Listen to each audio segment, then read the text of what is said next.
साल 1659। पश्चिम भारत के पहाड़ों में बसे प्रतापगढ़ किले के चारों ओर घने जंगल फैले थे। यह किला मराठा राजा शिवाजी महाराज के स्वराज्य की शान था। लेकिन अब यह संकट में था। बीजापुर का सेनापति अफजल खान एक विशाल सेना लेकर स्वराज्य को मिटाने चला आ रहा था।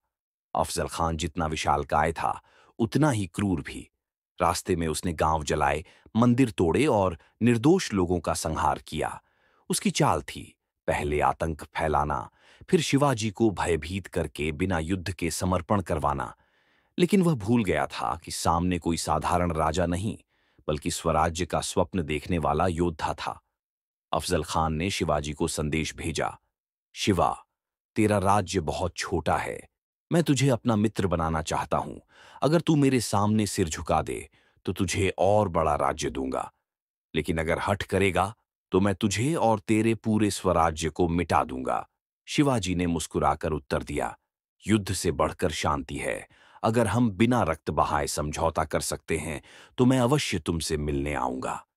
प्रतापगढ़ के नीचे एक पंडाल सजाया गया। चारों ओर सैनिक तैनात थे। शिवाजी जानते थे कि अफजल खान दगाबाज है। उसने कई राजाओं को गले लगाने के बहाने मार डाला था।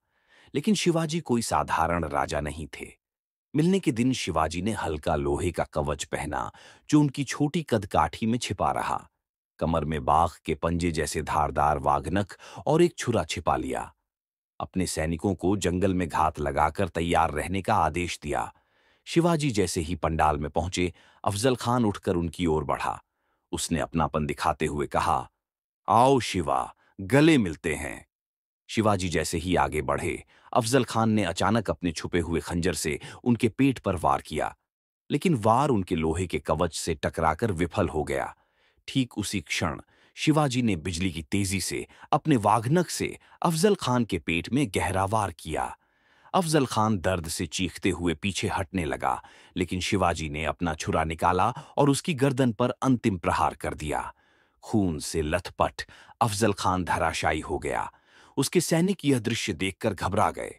तभी शिवाजी के छिपे हुए मावले सैनिक जंगल से निकल आए और बिजली की गति से बीजापुर की सेना पर टूट पड़े।